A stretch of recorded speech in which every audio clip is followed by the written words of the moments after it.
กราบสบายดีเมื่อสุขสุขคนเนาะเข้าสู่ซองเตื้อยสำหรับตอนเช้ามื้อนี้ข่อยก็ขึ้นไห้ที่ไกลตีนผู้ก็เนื่องจากว่าเฮาอยู่บ้านก็10ปลายกว่าวันแล้วเฮาก็รู้สึกอึดอัดอยากไปป่าไปสวนอยากออกไปเฮ็ดเวียกออกกำลังกาย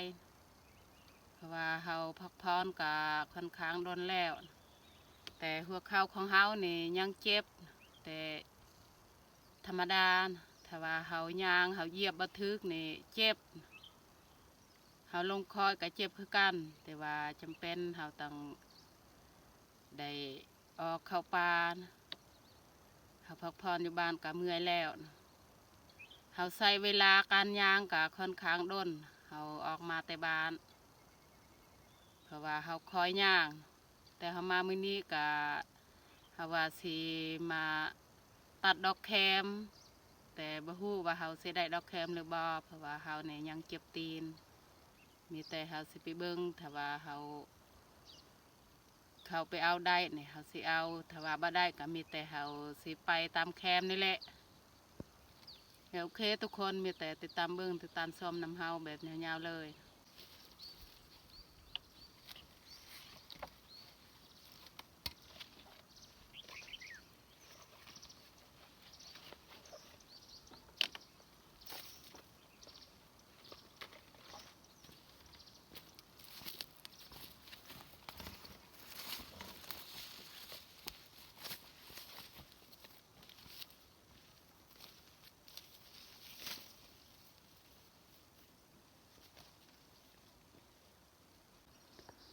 เฮาสิ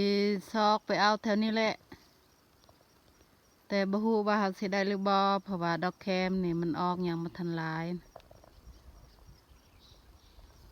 ต้นของมันก็ปีนี้นี่บ่ค่อยงาม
สิตัดพื้นก่อน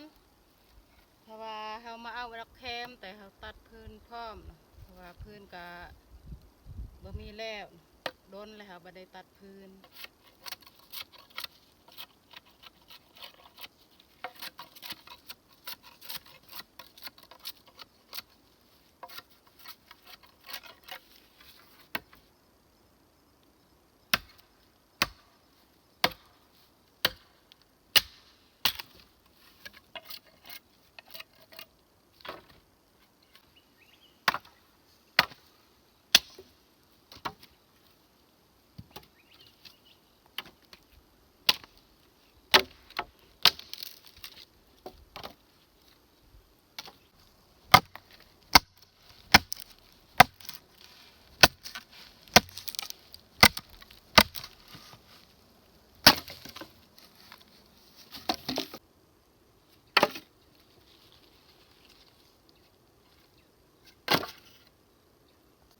เรียบร้อยเนาะตัดพื้นของเฮาตัดพื้นกับตัดใบยาวเพราะว่าเฮาเจ็บตีนตัดสั้นๆเอามีแต่เฮาสิยัดใส่กระพา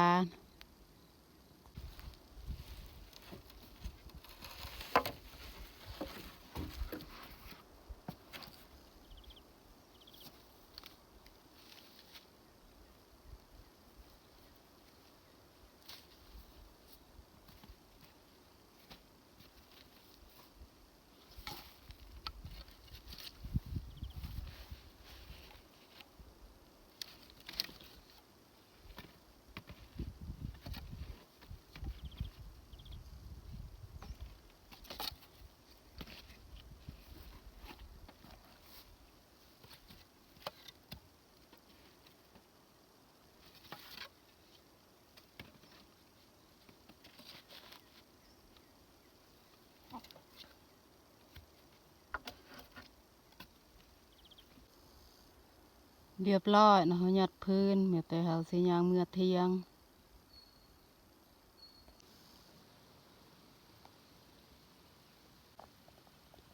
รวมทั้งหมดนี่มีแต่ซ้ำนี้เนาะเฮาได้ดอกแคมเพราะว่าดอกแคมนี่มีลายแต่ยังบ่ทันออก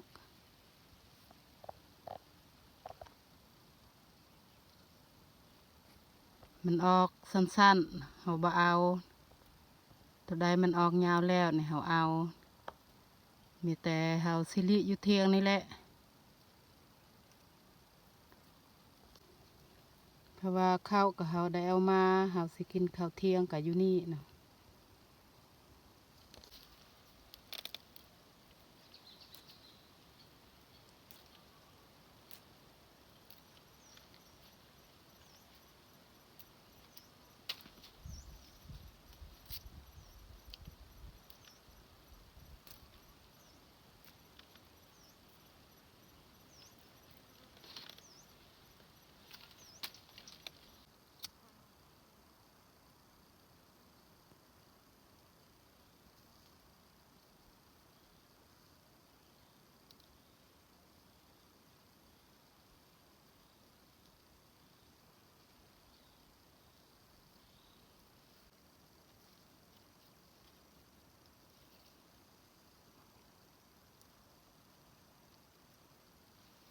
เฮาดังไฟก่อนว่าเฮาจะปิ้งปลา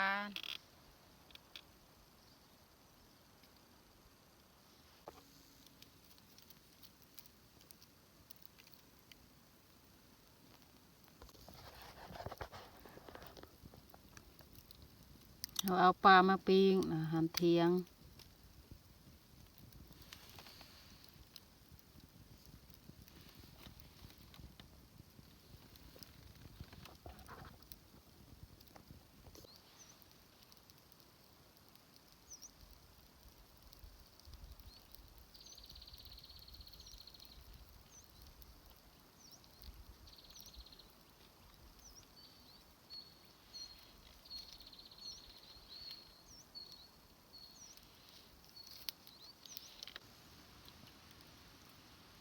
เรียบร้อยเนาะอาหารเที่ยงของเฮา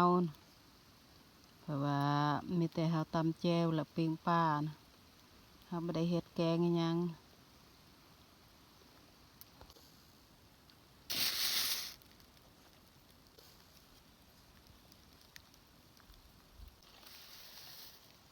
เฮาปิ้งปลาก็แล้วเนาะมีแต่เฮาสิลงมือกินข้าวส่วนแคมนี่เฮาลิยังบ่ทันแล้วกินข้าวก่อนเอามาพี่น้องมากินข้าวเที่ยงนํกัน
เรียบร้อยเนาะเฮาลิแคมเฮาได้มีแต่5 มัดเท่านั้นเนาะ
เฮามัดก็เรียบร้อยเนาะมีแต่เฮาสิยัดใส่กระพา